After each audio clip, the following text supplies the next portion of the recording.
Hello students. आपका फिर से स्वागत है डिजिटल सीखो विद पंकज में। आज हम लोग सी लैंग्वेज में डेटा टाइप के बारे में बात करेंगे। तो आज हम लोग 4 बेसिक डेटा टाइप के बारे में डिस्कस करेंगे। तो पहला है इंट। इंट में क्या होता है, पॉजिटिव नंबर या नेगेटिव नंबर्स होते हैं, जैसे 10 या -10। तो पॉजिटिव या नेगेटिव, तो ये जब दो नंबर होंगे तो ये इंटेजर में आएंगे। ठीक। अगर फ्लोट, दूसरा डेटा टाइप है आपका फ्लोट। अगर मैंने लिखा 10.5, ये भी प्लस में होते हैं और माइनस में होते हैं। तो मैंने लिखा 10.5 कामा -10.5। तो ये अब नंबर में ना होके डेसिमल नंबर में, जब भी पॉइंट या डेसिमल आ जाएगा तो वो कहलाएगा फ्लोट में। और ये पॉजिटिव और निगेटिव दोनों होते हैं, इसलिए इसका जो डेटा टाइप होगा वो होगा फ्लोट। अब तीसरा जो होता है CHAR यानी कैरेक्टर। जब भी कोई कैरेक्टर होगा यानी ए से लेके जेड तक कोई भी लेटर हो वो कहलाएगा कैरेक्टर।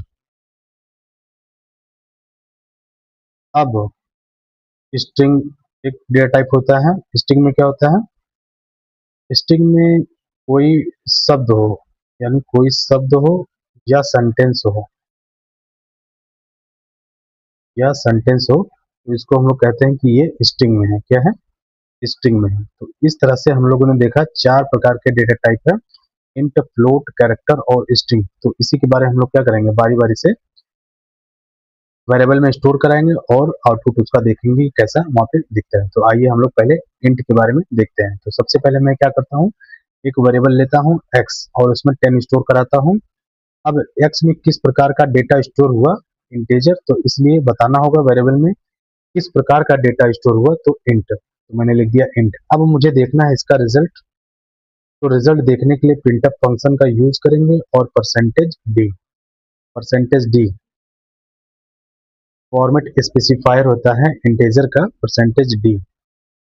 अब कामा लगाएंगे और कहाँ पे डेटा स्टोर हुआ, एक्स में, तो एक्स लिख देंगे। अब सेमीकोलन लगा देंगे। सी लैंग्वेज में प्रत्येक लाइन के लास्ट में आपको सेमीकोलन लगाना है। ये बताता है सेमीकोलन कि अब आप दूसरे लाइन पर जा सकते हैं। तो ये प्रत्येक लाइन को हम लोग सी लैंग्वेज में स्टेटमेंट या इंस्ट्रक्शन के नाम से जानते हैं। तो ये पहला इंस्ट्रक्शन हुआ, ये दूसरा हुआ और ये तीसरा हुआ। ठीक। तो आइए अब हम लोग इसका रिजल्ट देखते हैं, इसको कंपाइल करते हैं और रन कराते हैं। तो अब जैसा कि आपको यहाँ पे दिख रहा है कि 10 हमारा रिजल्ट आ चुका है। अब एक बार माइनस करके देखते हैं, निगेटिव नंबर स्टोर कराते हैं। मैं 10 के आगे माइनस लगा देता हूँ, तो अब क्या हो गया, -10 एक्स के अंदर स्टोर हुआ। पॉजिटिव नंबर हो या निगेटिव नंबर, वो दोनों किस में आते हैं, इंटेजर में आते हैं। तो इसलिए बाकी चीज़ सेम ही रहेंगी। तो फिर से इसको मैं बिल्ड कराता हूँ और रन कराता हूँ और देखते हैं कि -10 आता है कि नहीं। तो यहाँ पे देखिए -10 आ चुका है। तो इस तरह से हमारा ये डेटा टाइप वेरिएबल में सही तरीके से काम कर रहा है। अब आते हैं हम लोग, अगर मैं इसी वैल्यू में चेंजेस करता हूँ कुछ, मान लीजिए मैंने लिखा 10.6। अब ये नंबर डेसिमल या पॉइंट में आ चुका है। तो जब भी डेसिमल या पॉइंट में नंबर्स आएंगे तो वो कहलाता है फ्लोट डेटा टाइप का नंबर। तो अब हम लोग यहाँ पे क्या करेंगे, FLOAT फ्लोट लिख लेंगे, क्योंकि एक्स में डेसिमल नंबर स्टोर हो रहा है पॉजिटिव। अब यहाँ पे फ्लोट का जो फॉर्मेट स्पेसिफायर होता है वो होता है %f। डेटा कहाँ स्टोर हुआ, एक्स में। बाकी चीजें सही हैं। अब हम लोग क्या करते हैं, कंपाइल करते हैं और रन करते हैं। तो देखते हैं क्या रिजल्ट आता है। अब देखिए 10.6 और उसके बाद 50 ऑटोमेटिकली ऐड हो गया। ठीक। तो इस तरह से डेसिमल नंबर का रिजल्ट आ चुका है। अब इसको माइनस में भी करके देख लेते हैं। अब माइनस, सारी चीजें सेम ही रहेंगी, पॉजिटिव या नेगेटिव दोनों नंबर हो सकते हैं डेसिमल में। अब इसको मैं बिल्ड कराऊंगा और रन कराऊंगा। अब यहाँ पे देखिए माइनस में भी रिजल्ट शो कर रहा है। इस तरह से हमारा रिजल्ट सही आउटपुट दिखा रहा है। अब हम लोग क्या करेंगे, पहला डेटा टाइप था हमारा इंट और दूसरा था फ्लोट। अब तीसरे डेटा टाइप पर आने से पहले मैं इसमें और कुछ बता देना चाहता हूँ। जैसे मान लीजिए 10.5 है, जब हम लोग रिजल्ट देखते हैं तो डेसिमल के बाद 6 प्लेस तक जीरो अपने आप ऐड हो जाता है। मैं चाहता हूँ डेसिमल के बाद 2 प्लेस तक वैल्यू आए। तो इसके लिए मैं क्या करूँगा, परसेंटेज एफ के बीच में मान लीजिए मुझे 2 प्लेस तक चाहिए, तो मैं लिख दूंगा .2।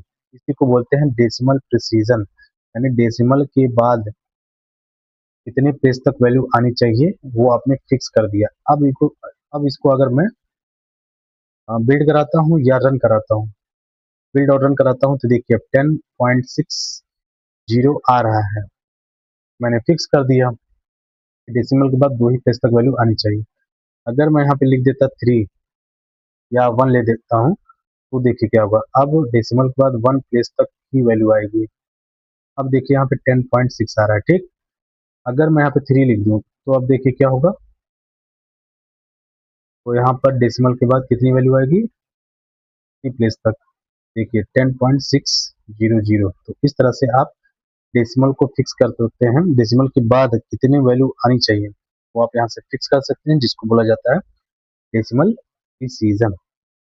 अब हम लोग आते हैं तीसरे डेटा टाइप की तरफ, जिसका नाम है कैरेक्टर। मान लीजिए मुझे एक वेरिएबल है, उसमें ए लेटर स्टोर कराना है। तो जब भी कोई लेटर आपको वेरिएबल में स्टोर कराना होगा, तो उसका एक रूल होता है कि जो लेटर होगा उसको आप सिंगल कोट से लॉक कर दीजिए, और एक्स के अंदर अब ये ए जा चुका है लेटर। इसका डेटा टाइप हमें बताना होगा CHAR, क्योंकि कोई सिंगल कैरेक्टर होता है तो उसका डेटा टाइप होता है CHAR।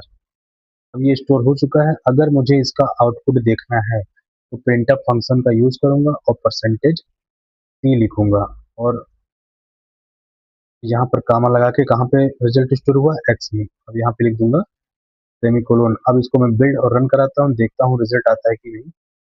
अब देखिए यहाँ पे ए रिजल्ट आ चुका है। तो इस तरह से ये सही डेटा टाइप काम कर रहा है। अब मैं चाहता हूँ लेटर ना स्टोर करके वर्ड स्टोर कराना चाहता हूँ। मैंने लिख दिया एप्पल। अब को बोला जाता है प्रोग्रामिंग की भाषा में स्ट्रिंग, को डबल कोट से लॉक करेंगे। इससे लॉक करेंगे डबल कोट से, सिंगल कोट हटा के मैं डबल कोट कर देता हूँ। अब एक्स के अंदर एप्पल वर्ड स्टोर हो चुका है।